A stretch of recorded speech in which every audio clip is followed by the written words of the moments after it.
I'm on the road again, and I've just arrived at one of those special places that tourists from all around the world flock to visit each year.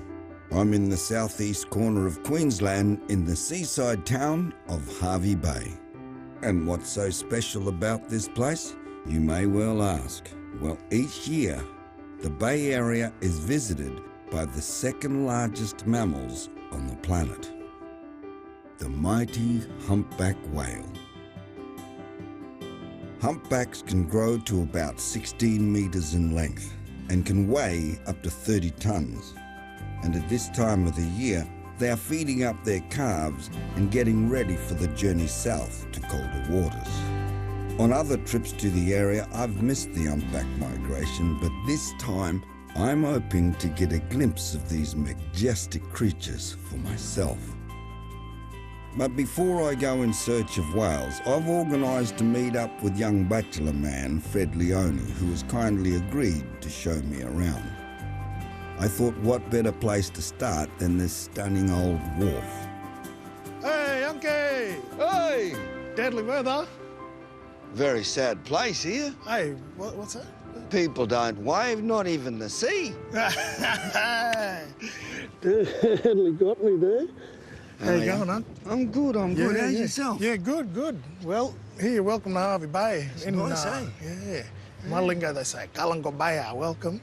Or Oh, Galango Jolly, say good morning. Galangobaya. Galangobaya. Welcome. Or Galango Jolly. Good day. So I want to take you up the road here and meet someone very special to me. Okay. Yeah. What, now? Yeah, now. Oh, We'll cruise it crikey, up. no muck around. Fred wants to take me to a few places around Hervey Bay, and our first stop is a visit to meet his auntie Joyce, who has taught him a lot about his bachelor heritage. This is Auntie Joyce Bonner, my auntie, and there's two bachelor linguists, Auntie Joyce and Auntie Jeannie. Auntie Jeannie and Auntie Joyce have influenced a lot of young people coming through the community for the last 20, 30 years, eh? Yeah, but... A long time, They yeah. keep you busy? Very busy. Yeah. The little gunders we say for children, the gunders are happy, they learn song and dance, and then you see a lot of the younger generation, like, they're standing up, you know, they perform, you know, they're composing songs and language and translating. So that's the impact that I've produced, like, oh, what do you want to do, bub? I want to be a singer. Oh, what, singer? Yeah, I want to sing. And is that what you want to do?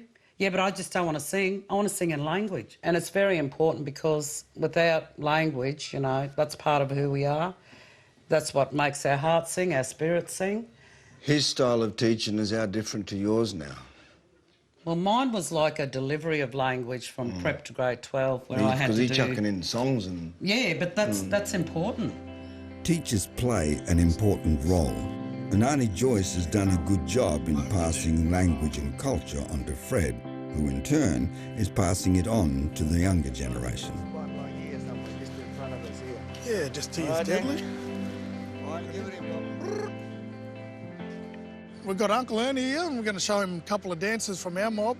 So this first one here is Burrard, and it tells a story about the white-bellied sea eagle. Yangonale! No!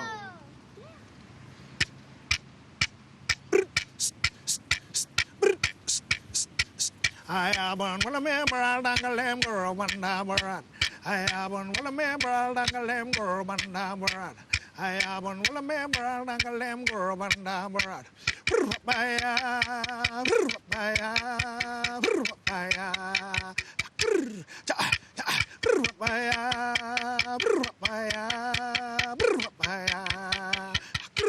Anago bradangalem naya wangam bradengam.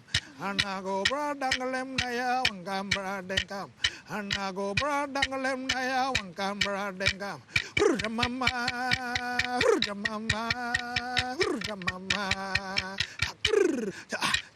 I have one will remember dangalem girl one Burrard. I have one will remember dangalem girl one Burrard. I have one will remember dangalem girl one Burrard.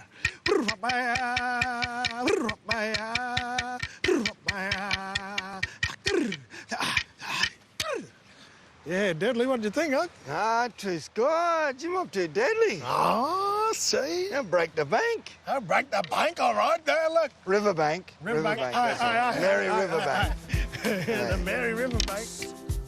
I'm in the beautiful seaside town of Hervey Bay, and having watched Fred with his students, I want to get to know more about the man, his life, and his love of music. And what better place to shoot the sea breeze than beside the sea? Whisper your name to those stars. What did you want to do when you was a young fella in Brisbane? Yeah, when I was real young, I wanted to drive buses. So I used to have the Tonka bus or egg cart in there, little thing going, practicing all the angles that I needed to do if I was going to drive a bus one day. But when I got older, I just sort of all my cousins, all my friends and everything, my peers were just spiralling out of control. And I remember going to visit one of my cousins in jail, and he said to me, "You'll probably be in here one day." I said, "Yeah, probably." He said, "Yeah, you've been happy about it?" No, and I was like this. He looked, yeah. And he said, "Yeah, that's good. When you come in here, I've got a present for you. I'm going to break your legs." I went, "Oh, what?" He said, "You could be a doctor, you could be a lawyer, you could be a plumber, a groundskeeper, you could be a janitor, you could be mowing lawns for a living, and you could be living life, but you want to come and sit in a 4x6 cell and rot away?" And everything just went click, and I was like, okay. Walked out of there, and then just slowly, got into being a youth worker. 13 years, yeah, worked with young people.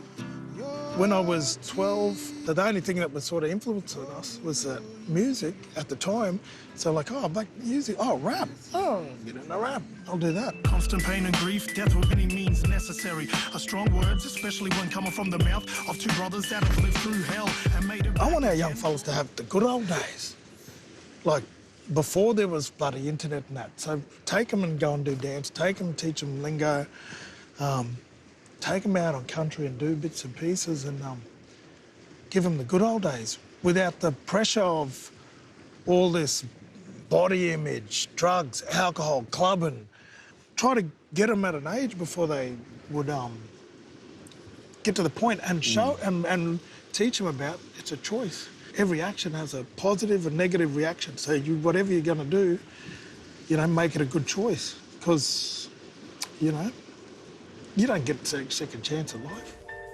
Looking back at the last 39 years, I never would have imagined that I'd done half the things I've done. Like, I've been able to travel the world with music and collaborate with some amazing, deadly Aboriginal and Torres Strait Islander artists, as well as international artists. Back in the days when I could still dream.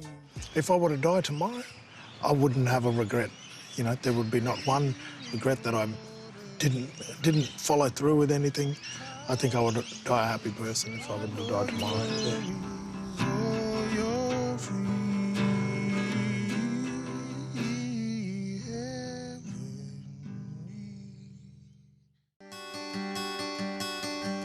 I'm in the Great Sandy Straits Marina at Hervey Bay on my way to meet with Will and Jackie, a couple who are going to take me on a tour with a difference.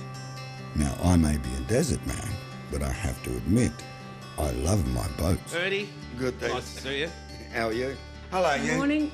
How are you? I should have given him one, eh? I should have. Yeah. Oh, I don't like the Probably beard. like that. There you go. What's happening? Well, just wanted to share with you how this all starts out, basically.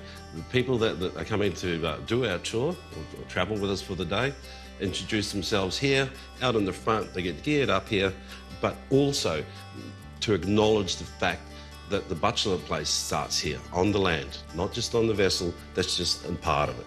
So what do we need for today? We need the fins, snorkel, your sunscreen, hat. That's about it. That's it? Water That's bottle. it. Water bottle. Ready to go? Let's go. Hello, country.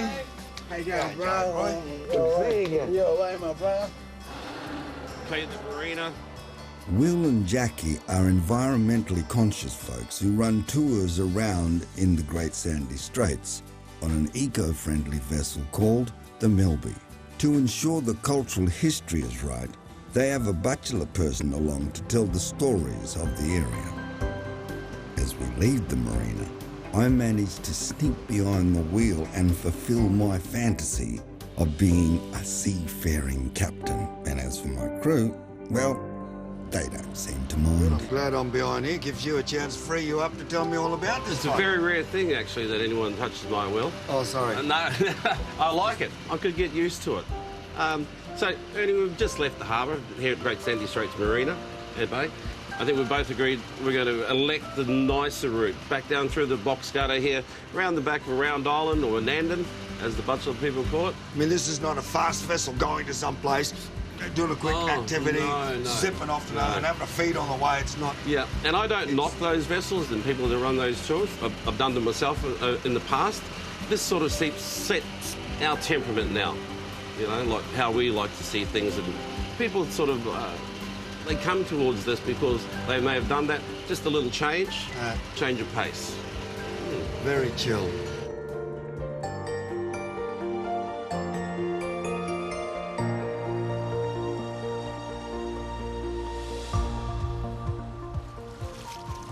Welcome to Round Island.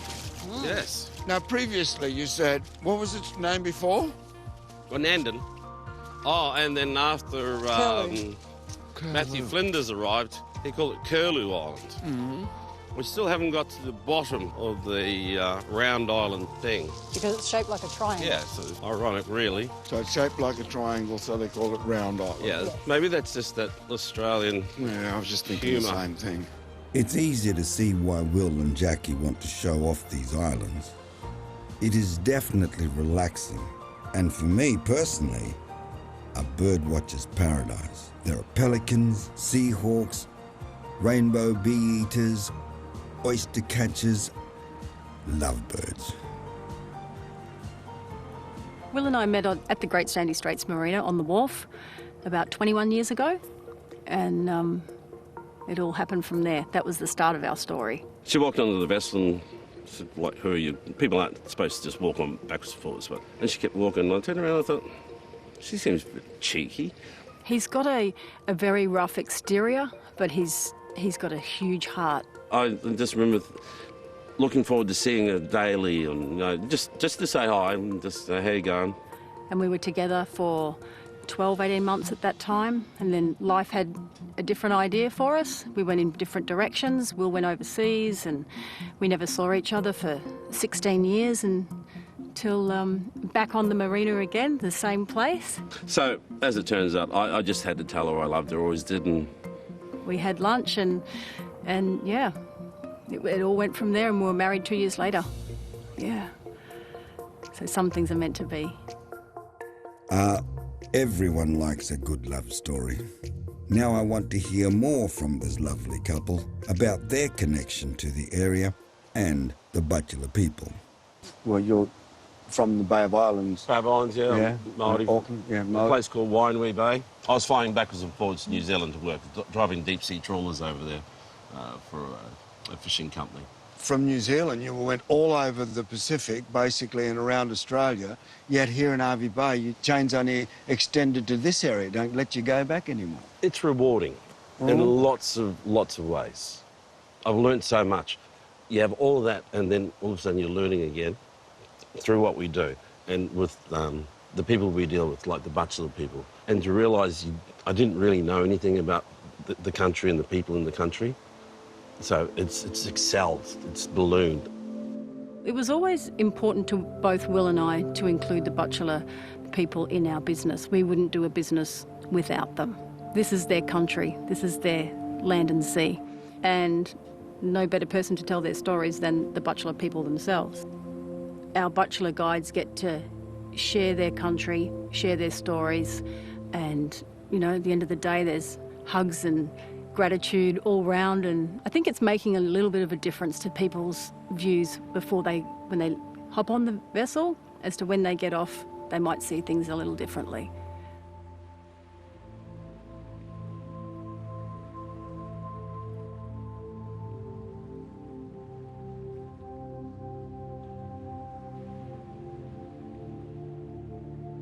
Culturally wise, there's a lot of bachelor culture that you install in the talk as well. Yeah, only because on our boat here on the Milby, it's pretty unique around in this area because we have the only Aboriginal guide on a boat and just taking them around in the reef and the island, just in around Harvey Bay.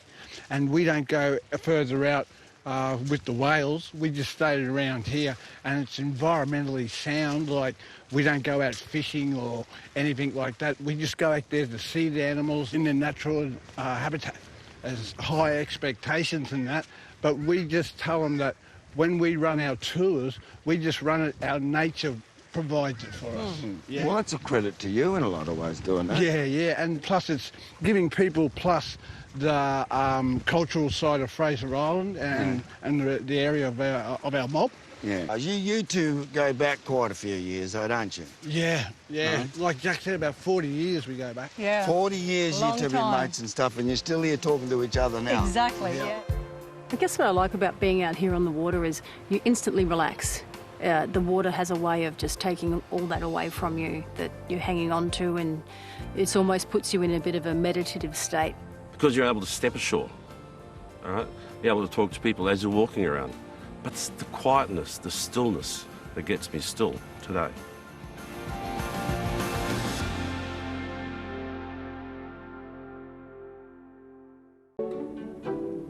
Well, the sun's out in Hervey Bay and I'm excited.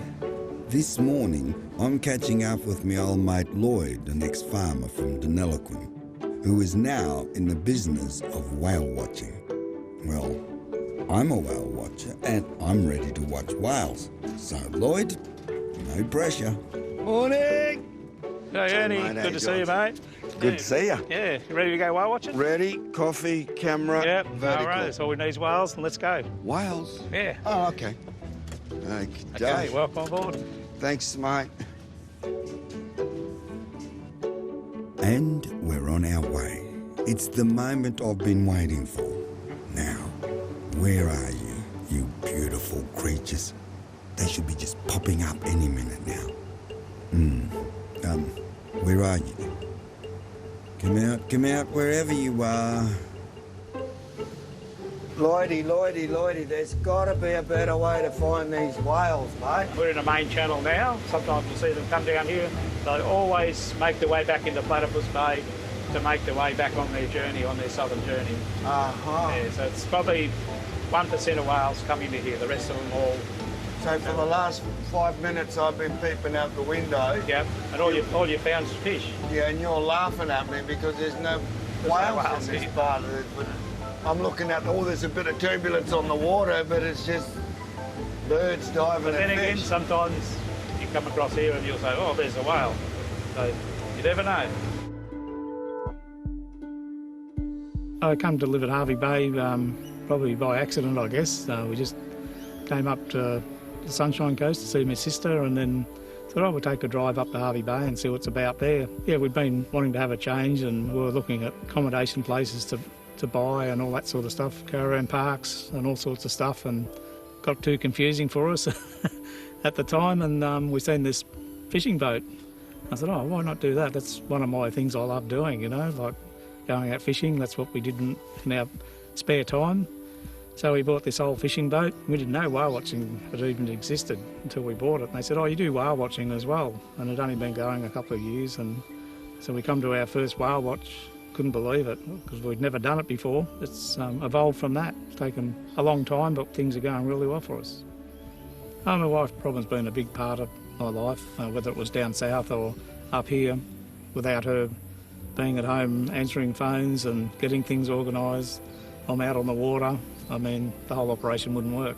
So it's pretty much 24-hour business, Looks like you've made the best decision to stay in Hervey Bay, Lloyd, and enjoy doing what you love best, whale watching. But where are these whales? I mean, looking out to the horizon, I begin to realise that you need to be a little patient. Still right. Oh, what was that? Okay, so it popped up at our 10 o'clock. Where? Oh, way out there. Look at that. There's Mom again. You can get a good size comparison. There with both of them present up on the surface. Just sitting on the surface, waiting for Bub to come up and have a breath. Why am I whispering? I was hoping to see giant humpbacks breaching the ocean surface in spectacular fashion. But now, watching this large female and her calf in front of me and thinking of all the challenges that lay ahead of them, I'm happy just to watch them nestle together. I mean, this is amazing enough. What is the excitement of the whales that you see in the others? You get excitement out of the whales, but I get a lot of excitement out of people. Before you get to the whales, they see a little splash or a blow and they've already got their cameras out taking photos, and then all of a sudden they're up beside the boat and it just blows them away.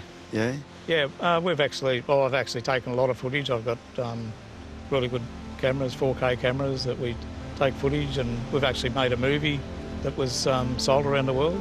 So, yeah, that went pretty well. So we've been in a lot of documentaries and all that sort of stuff, so it's been interesting. It's been an interesting side of it. Do you take photos now? Yeah. Oh, yeah. Still going? Yeah, Not sick of it? Still taking. You get that good shot, you know, of a breach, you know, and you go, oh, that's fantastic.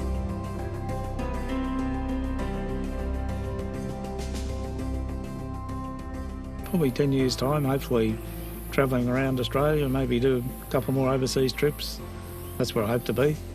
But I always want to be able to go out whale watching. I'm sure I'll do that till the end. Whether I own a boat to do it or not, I'll be going watching whales.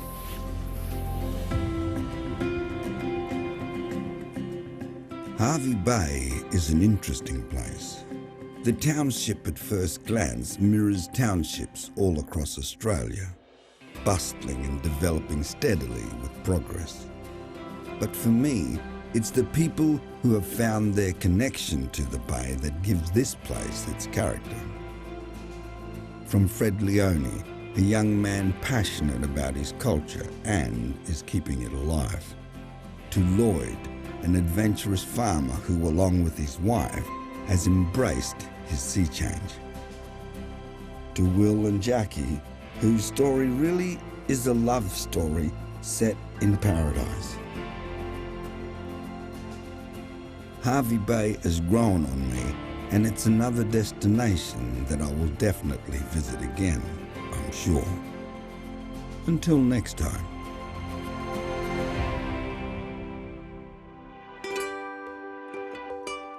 You want to see a little bit more of me? Well, for an hour-long version of this episode, tune in to NITV Sundays at 7:30, and I'll see you then. Well, you'll see me then, Sunday, 7:30 on NITV.